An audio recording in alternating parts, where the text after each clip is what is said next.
Hello people, this is Dr. Muskan this side and today we are going to discuss very beautiful case. Here is 56-year-old female who has came to ER with chief complaint of fever since 6 days.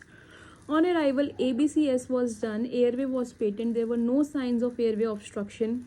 To your acknowledgement, what are the signs of airway obstruction? This is dyspnea, stridor, dysphagia, unable to breathe while sitting or lying on bed, hoarseness, that is voice changes, or unable to swallow saliva. Further, on breathing assessment, there was desaturation. SpO2 was 70% on room air. Respiratory rate was 30 per minute. That is tachypnea. So there were signs of respiratory distress present. That is desaturation and tachypnea. On circulation assessment, pulse was 130 per minute. That is tachycardia. BP was normal. That was 110/70. Sensorium was alert. GCS score was E4, V5, M6. That is 15/15. E4 means eyes were opening spontaneously. V5 means verbal response was oriented, and M6 means she was obeying the commands during the motor responses. RBS was 96 mg per dl.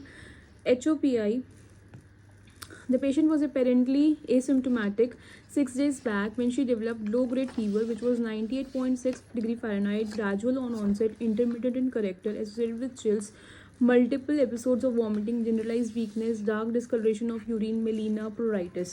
Negative history, no, there was no history of hematemesis, hematochezia, or epistaxis.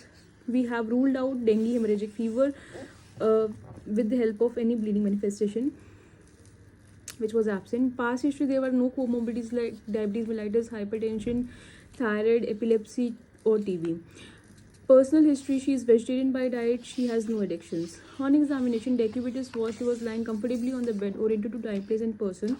Vitals were normal on present. SpO2 was 98% on HFNC, that is high flow nasal cannula. Parallel was present, icterus was present, clubbing, cyanosis, lymphadenopathy, edema was absent. On systemic examination, CNS examination, GCS was 15/15, bilateral pupil reactive, CVS was S1 and S2 present. Respiratory examination, bilateral fine crepes were present. And here I can tell you one more point. Crepes agar present hote, that means there is volume overload or there might be collapse in the lung of the alveoli. Might be. So these are the reasons for presence of crepes. For abdomen examination, soft, right hypochondric tenderness present, hepatomegaly and shifting dullness is present. Investigation picture of the patient, CBC was showing me she is anemic, leukocytosis and pancytopenia and thrombocytopenia. RFT picture has shown me hypokalemia. LFT has shown me hyperbilirubinemia, serum transaminitis or hypoalbuminemia. And how I have made the diagnosis of serum transaminitis over here. When SGOT and SGPT are increased, that means there is serum transaminitis, and SGOT and SGPT are liver enzymes which helps in breakdown of protein and amino acids. Further, ABG shows me respiratory alkalosis. Chest X-ray shows the impression of bilateral pleural effusion because there was blunting of CP angles, that is costophrenic angle, and marked bronchovascular markings. Ultrasound shows me the impression of bilateral pleural effusion, mild splenomegaly, minimal ascites, minimal gallbladder sludge, thickened and edematous gallbladder wall. Dengue test, malaria test, typhus test was negative. HCV, HIV, H1 and 2 and HBS antigen test was non-reactive. Prolactin level was increased. It was 1.2 nanogram पर ml. Normal जो होता है prolactin का level वो 0.5 nanogram पर ml तक होता है. तो मेरे दिमाग में आया क्यों बढ़ा हुआ है प्रोलैक्टिन का level. There were 3 DDs which came into my mind. That was tumour of pituitary gland हो सकता है, एस्ट्रोजन की वजह से हो सकता है, या फिर हाइपोथायराइडिज्म की वजह से. मुझे थायराइड की प्रॉब्लम थी नहीं, ट्यूमर और पिट्यूटरी ग्लैंड उसका ऐसा मुझे सच लग नहीं रहा था. तो oestrogen which is the female hormone, reproductive hormone, तो उसकी वजह से मे बी उसका प्रोलैक्टिन हाई है. थ्रोथ्रोम्बिन टाइम उसका 18.1 मिनट था, which was also not normal. 15.5 तक नॉर्मल रहता है. So it indicate some risk of GI bleeding. D dimer normal था 0.22 माइक्रोग्राम पर ml. I am highlighting this point, D dimer normal था क्योंकि मैं उसको आगे डिफरेंशियल्स में आपको एक्सप्लेन करने वाली हूँ. तो डी डाइमर किस में हेल्प करता है? It tells us about the breakdown of blood clot in the body. Further urine output, जो इनपुट था वो था 1835 ml पर 24 आवर और आउटपुट था 1540 ml पर 24 आवर. फिर मैंने मेल्ट स्कोर निकाला था. मेल्ट स्कोर होता है model for and stage liver disease. That वो 17 पॉइंट्स एंड मोर्टैलिटी वो 6%. ये कैसे निकालते हैं? आप इंटरनेट में डालो मेल्ट स्कोर और आप वहाँ पे सोडियम, प्रोटीन, INR और बिलिरुबिन की वैल्यू डाल दो और आपको मेल्ट स्कोर मिल जाएगा.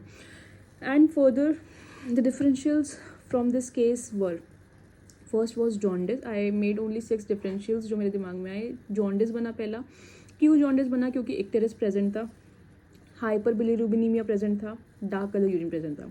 Second differential is cholestasis. Why cholestasis? Because there was direct hyperbilirubinemia and pruritus.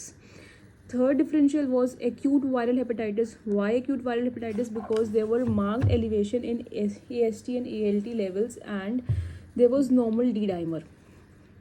So that's why I was saying about D-dimer over there. जब normal होता है D-dimer, then it is acute viral hepatitis. Fourth differential is cirrhosis. Why cirrhosis? Because here is jaundice, anemia, thrombocytopenia, splenomegaly, hypokalemia, and ascites. Further, there is primary biliary cholangitis. Why this? Because ये female में ज़्यादा common होता है, 9:1 ratio होती है female is to male, and perimenopausal stage में होता है, कोलिस्टेसिस प्रेजेंट होता है, जॉन्डिस प्रेजेंट होता है, प्रोराइटिस प्रेजेंट होता है, सब पेशेंट में प्रेजेंट है. पोर्टल हाइपरटेंशन हो सकता है because splenomegaly and thrombocytopenia and ascites is present. And portal hypertension का मेन चीज़ यही है, your clinical diagnosis for portal hypertension is splenomegaly and your biochemical marker which should be present for the portal hypertension is thrombocytopenia, वो भी present है. So here are 6 differential diagnoses: jaundice, cholestasis, acute viral hepatitis, cirrhosis, your primary biliary cholangitis, and portal hypertension. And that's all. I really enjoyed making differentials of this case. And that's all. Dr. Muskan Mansal is signing off now.